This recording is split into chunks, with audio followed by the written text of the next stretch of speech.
My dear people of the southern Cameroons, accept revolutionary greetings from me, John Bakuro, this Monday, December 14, in the year 2020. In just about 16 or 17 days, we shall be seeing this year off. And my dear people, I believe this is a very important moment for us to begin to draw balance sheets of what we have achieved thus far, what we failed to achieve, and also examine our strategies and ask ourselves which one worked, which one did not work, which one fell short, and then we try to re-strategize to ensure that in the year 2021 we shall draw ever closer to the freedom that we seek for the people of the once independent state of the Southern Cameroons. Today's discussion, as I promised in my last publication or in my last communication, is going to be about the situation of our chiefs and funds, or I should say, the traditional institutions in the Southern Cameroons. I'd like us to understand that what we are seeing today did not just happen today. There is a history behind what we are seeing. And so a careful understanding of how we got here today with a total collapse of our traditional institutions is what is going to guide us to take a course of action even as we keep fighting for freedom. Because sometimes the enemy does everything to take out even the soul of your own community. Before I get into that, I want to congratulate the people of Bamenda and the environs, first of all, and all the people of the Southern Cameroons, but particularly those of Bamenda and environ because, again, this Monday, they showed the world that they know what they want. They demonstrated to the world that, as a matter of fact, a gentleman who has decided to play the proxy of the colonial administration in Yaoundé by name Achobang Paul cannot tell us and define for us or determine for us how we go about fighting for our freedom.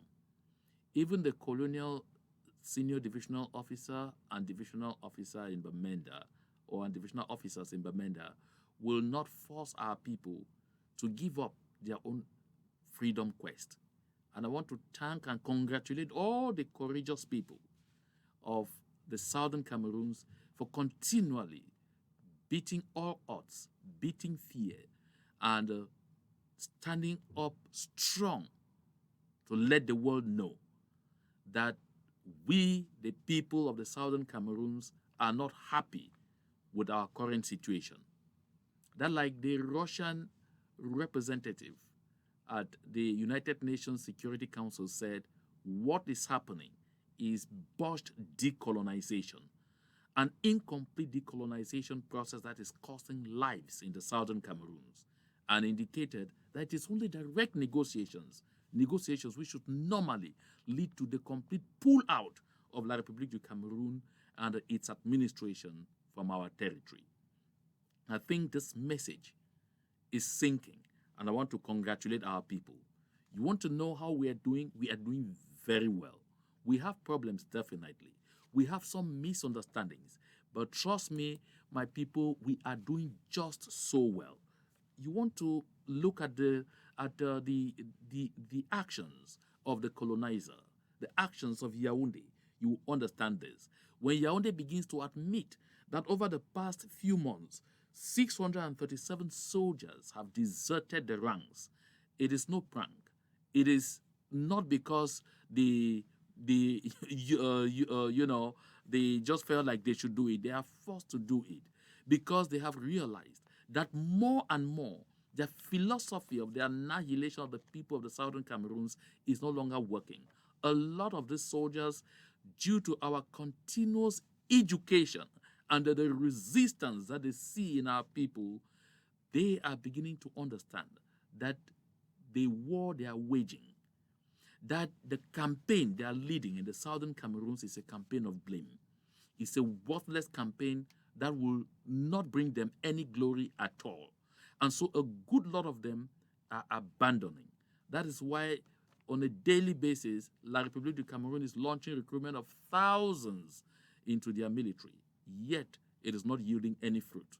You want to know the exact composition of those who have deserted. I'm saying this before I get to the crux of our discussion today. The composition is of these 637. You have 94 gendarmes. These are paramilitary troops. So this tells you that they will not be very huge in numbers because their deployment is not equally as huge.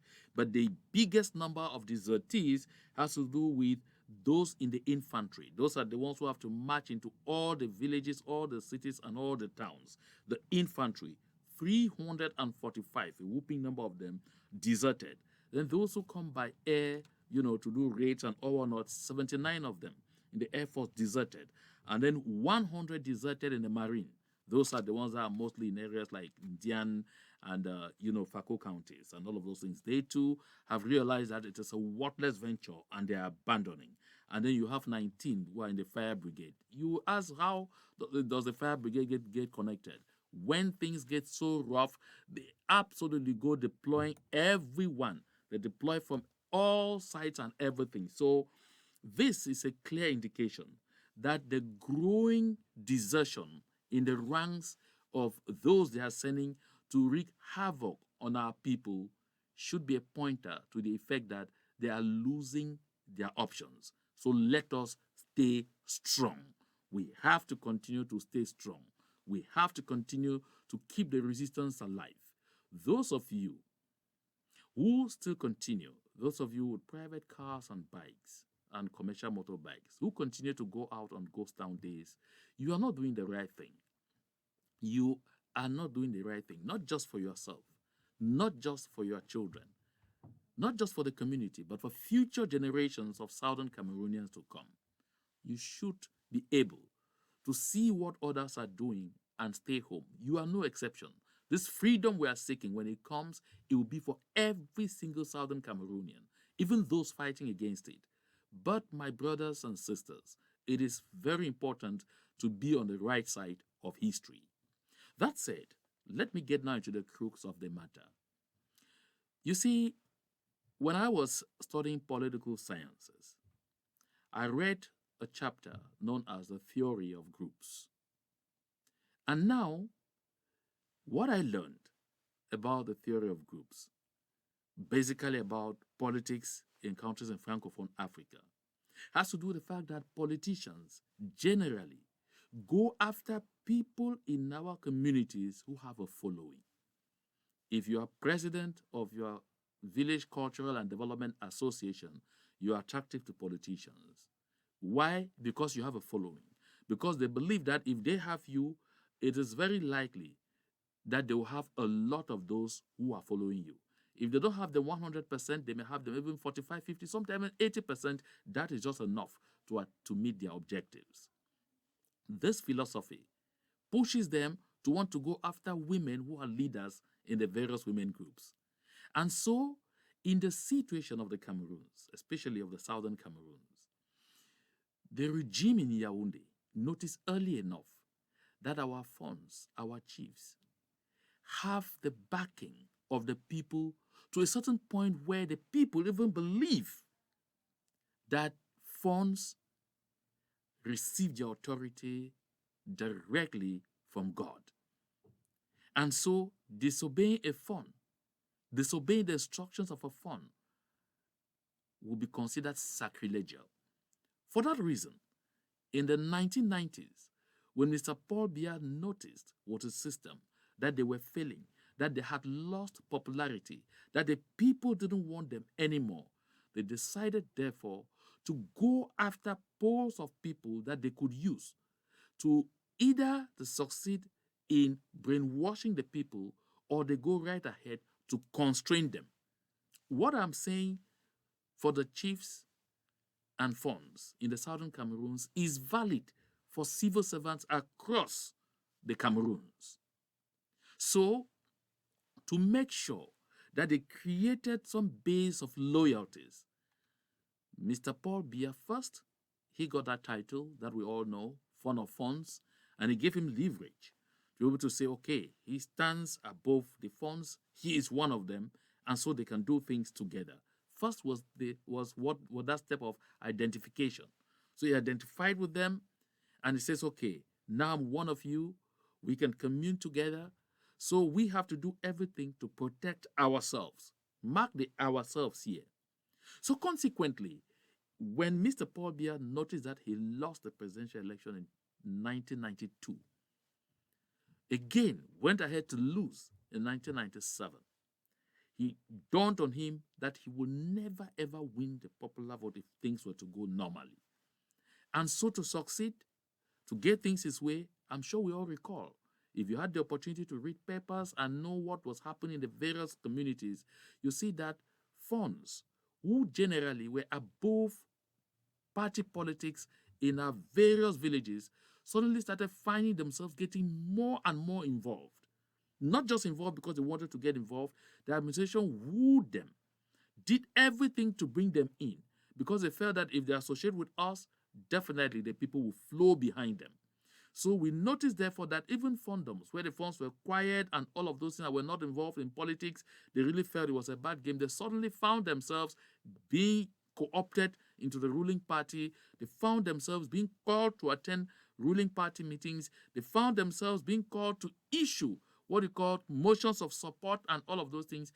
And then matters got to a head when they got some of these funds at the dawn of elections to go out there and try to not only convince their people, but to coerce them to vote for the CPDM party.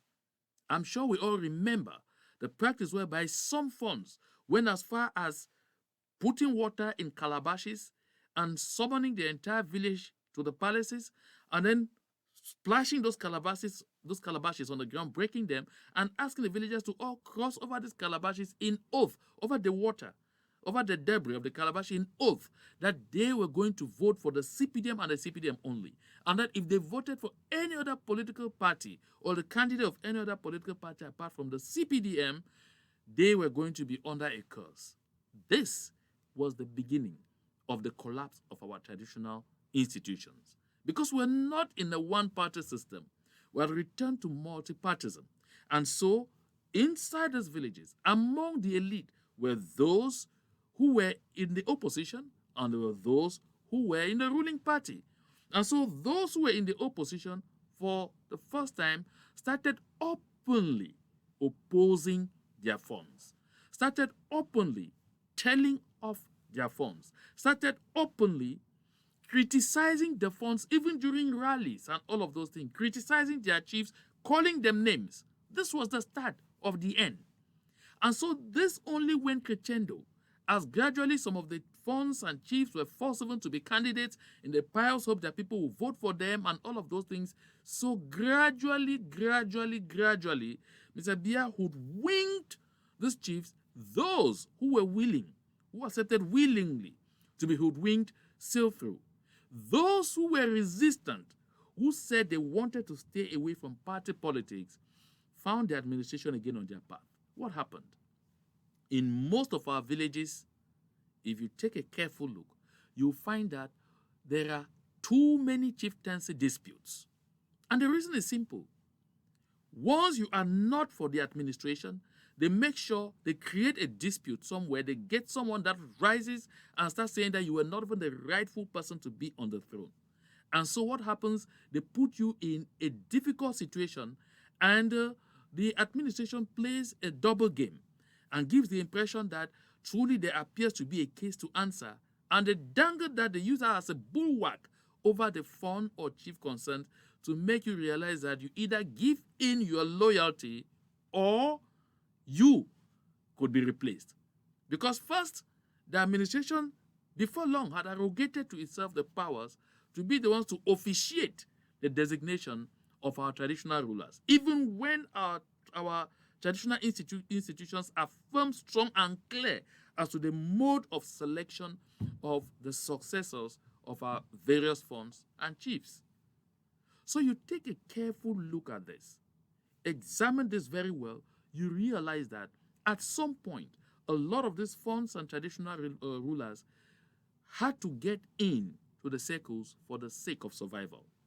The few that have resisted right up to this moment continue to face carnage and trouble on a daily basis. This is what has broken down our traditional institutions. This is what has put us in a collision course with our tradition, right to the point where you see young people cannot take the delight to capture a phone. Gosh, who could ever have imagined that? To capture a phone and hold him, touch him with their bare hands. These are things that could not happen because of the mythical undertones that were connected to the institution of chieftaincy, to our fondoms, to the traditional institution. So you see that gradually, they reduced even our chiefs to our funds, to the point where they themselves started finding themselves having to fill whole grandstands and sit there. Sometimes they even almost get to the point of wanting to get them to fight over food. Funds that traditionally should not even eat in public. I know that when I speak now, then some people will remember a time when President Amadou Ahidjo got to Kimbo and asked that the Fund of Salt should come and meet him where he was, and the Fund of Salt said it didn't happen. That Ahidjo himself was from the north where tradition is respected. And so, with the Alamidos and the others, and so he should come. And in the end, Ahidjo bended and went to meet the Fund of Salt in his palace. But this is all gone. Completely gone. Today, they have done everything to minimize the support that the people had for their funds. Because the palaces, especially in the grass field, we know that the palace belongs to the people and therefore should never run dry of supplies. But when politics infiltrated our palaces, funds started finding themselves at the mercy of their own means to take care of themselves and the numerous wives and children that they take in line with tradition.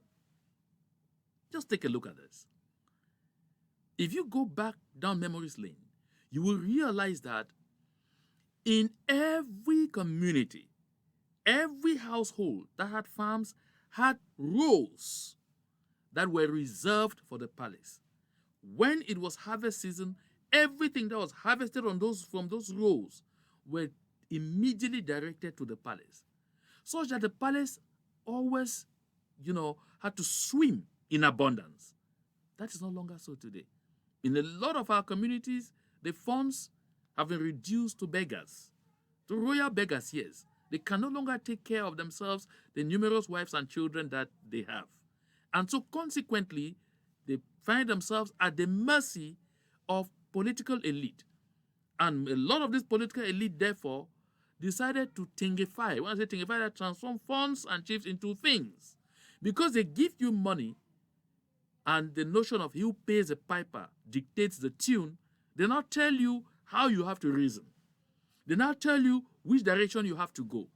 They now tell you which decision you must take in whichever circumstance. Who could ever imagine the Fund of Salt being crammed in an armored car with total strangers robbing bodies with him?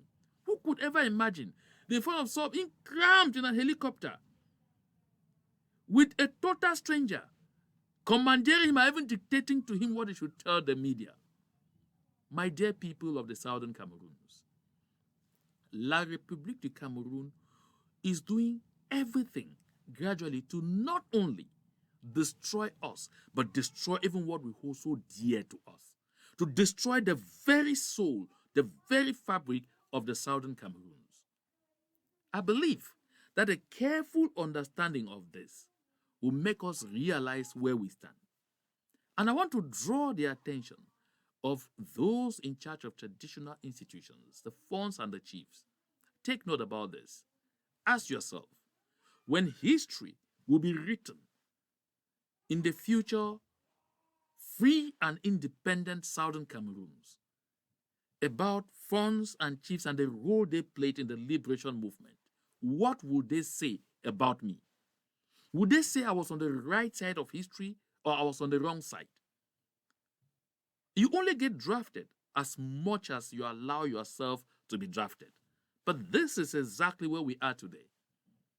Do our funds and chiefs get respected anymore? No, no. Because they have been reduced to objects.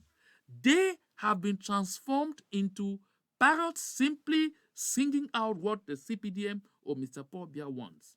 The other day I listened to an audio. This audio was sent by a fellow sister from Mogamo. And she was struggling hard to plead on behalf of one of the traditional rulers, saying he has said Mr. Paul Biya is the fund of funds. He just dictates on them. They are under serious pressure. They don't even know what to do. They don't even own themselves anymore. They just have to listen. They are just pushed. They are like in a court and everything. And so she's pleading on his behalf that whatever he's doing now, he's doing because he's forced. And I was like, oh my goodness, this is really serious. And I thought it was just for that fund to go and vote. But in the end, when I tried to check out, I discovered that he didn't even just have to go and vote, he was even a candidate.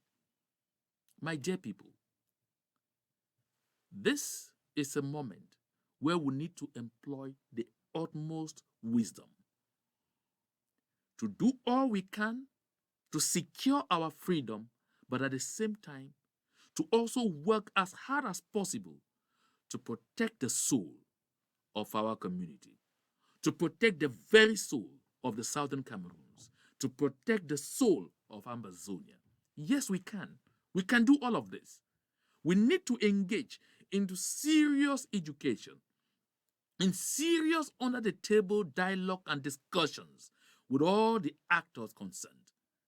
Let us take a careful look at the circumstances surrounding us and apply the kind of wisdom necessary to let us navigate those very difficult waters.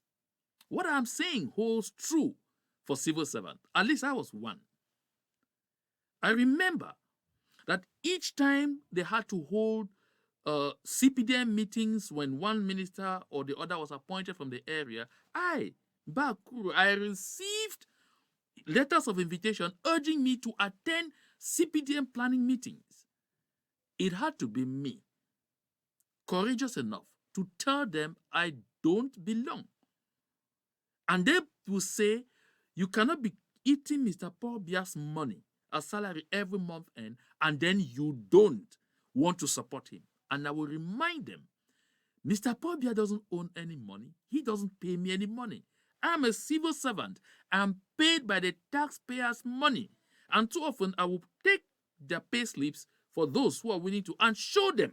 You see, you pay CRTV tax. Some pay 4,500. Some pay. I say, if they were even giving us all of this money you pay in tax and CRTV, I will be earning perhaps 3-4 million CFA francs a month as salary. So to tell you, this money I am paid, or the money you receive as a civil servant, does not come from Mr. Paul Biya's pocket. It is a taxpayer's money. The civil servant is the employee of the taxpayer, like Mr. Paul Biya himself. But because they brainwash the people in the communities, because they use leaders of various groups, because they contact influential people everywhere, hoodwink them, coerce them, and hold them on their balls, and use them, we end up with all these misconceptions. Our funds long lost their authorities. Because of those things they started doing, I mean, even women and children would talk to funds anyhow. That didn't used to happen. But should we sit down and watch that which is so dear to us, that which defines us as a people, to disappear into thin air because of La République du Cameroun? Let us reason. I'm launching a reflection for us to think together exactly on how to navigate these very difficult waters and get to a clear-cut and important resolution as we continue to fight harder and harder to take back our country. Yes, we will take back our country. Yes, we will overcome. I like the tenacity of our people. I like the bravery of our people. We are walking the talk of freedom. We may be facing problems. We may be facing difficulties along the line. But trust me, my dear people of the Southern Cameroons, we are on the right trajectory. Some of the difficulties we see, some of the problems placed before us and blown up to seem so big are simply meant to break our morale. No, we have to remain strong. We have to remain motivated. We have to remain determined to score the goal. And yes, we can. We will score that goal. Cheers and courage as we continue to stand up and stand out and commit to attaining our objective. Have a wonderful moment. Make sure you share this video, and if you are not subscribed, subscribe so that we shall continue to exchange knowledge on how to go about our freedom, or on how to go about restoring the freedom and the soul of the Southern Cameroons. Thank you once more.